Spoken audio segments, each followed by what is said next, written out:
Man, I know I say this all the time, but I mean it every time that there's an opportunity to. I'm extremely proud of our guys playing in a game at home with a team who's fighting for their lives just as much, but they're fighting from a different standpoint. We're fighting from the back end, trying to crawl up.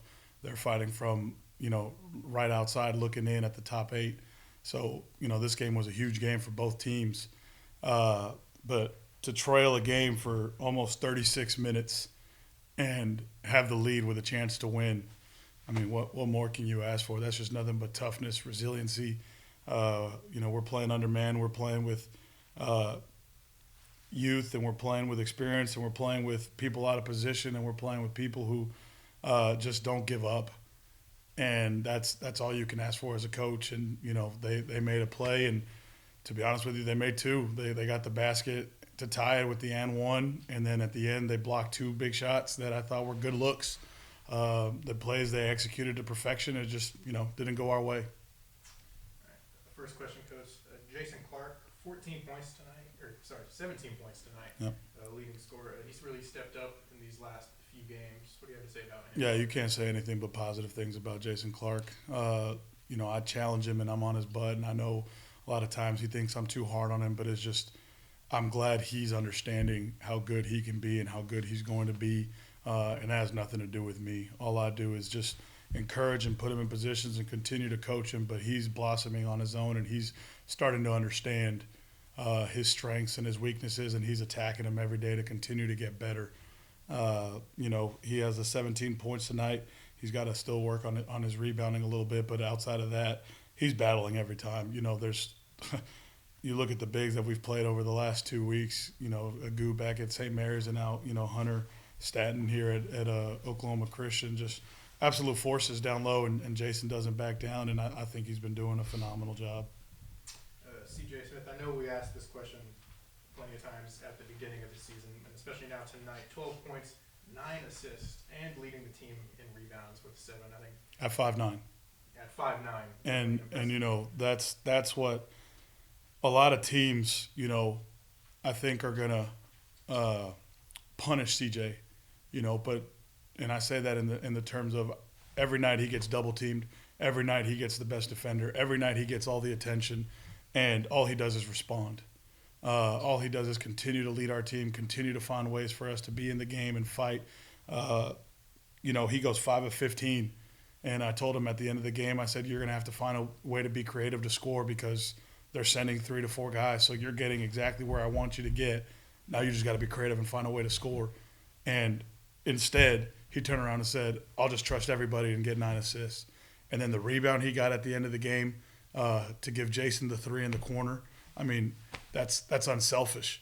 And that's such a huge play from him. And in all game, we needed him to rebound. He knew it, and he goes and gets a huge offensive rebound to kick out for his 9th assist. And Jason knocked it down after just missing the first shot. So, I mean, I can go on, and I hope the league doesn't,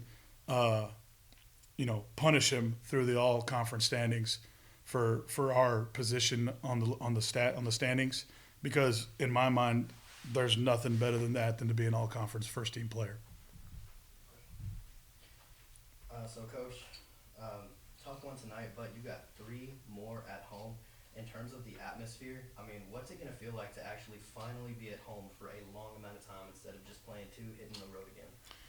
Shoot, I mean, it's nice to be at home. The problem is it's not nice to be at home against really good teams. But our home crowd always responds, and our home crowd always gives us energy. I mean, we were down 12 with, I think, 11 minutes to go.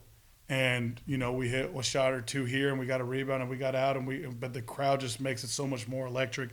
And, when Kendrick dunked the ball, you thought the gym was going to collapse just because how loud that place got. And I love Javelina Nation. I love the continued support that they show up for every day, and they continue to be loud and continue to cheer these guys on because all they do is fight for us. And I'm talking about the players, and our staff works our butt off to continue to give the best brand of basketball that we can do. So I thank you all for showing up every time. Like he said, another close game. A lot of close games this season. This team has always found a way to battle back from a lot of deficits, a lot of double-digit deficits, and make them really close games, even if the final result hasn't always gone y'all's way. What do you have some words to say about that, about this team? Resilient. You know, I challenged our second unit on Saturday. I was not happy with how they played in the first half against St. Mary's, and so I shortened the depth chart against St. Mary's, and I think we battled and we were down one with a minute and a half to go. We foul a guy in the corner, and he hits 3 free throws. We're down 4, and we lose the game at that because we couldn't score. But at the end of that game, I went into the locker room and I challenged the second unit and said, "We need you all to step up to continue to give us opportunities to win." And you look at the second unit tonight: Andre Walker, 12 minutes, 5 points, 3 rebounds at 5'9", or 5'10", sorry. Jordan Henderson, 8 points, 4 rebounds. In 14 minutes, plays great. Nate Garcia, 10 points, 4 for 5 in 16 minutes. So you look at those guys and you go, they responded and then came back. I think Kavan did a good job coming off the bench and playing good defense against the bigs and gave us some stability in the first half when they were pounding the ball inside. I think Hunter had 10 points at the half. He only scored 7 in the second.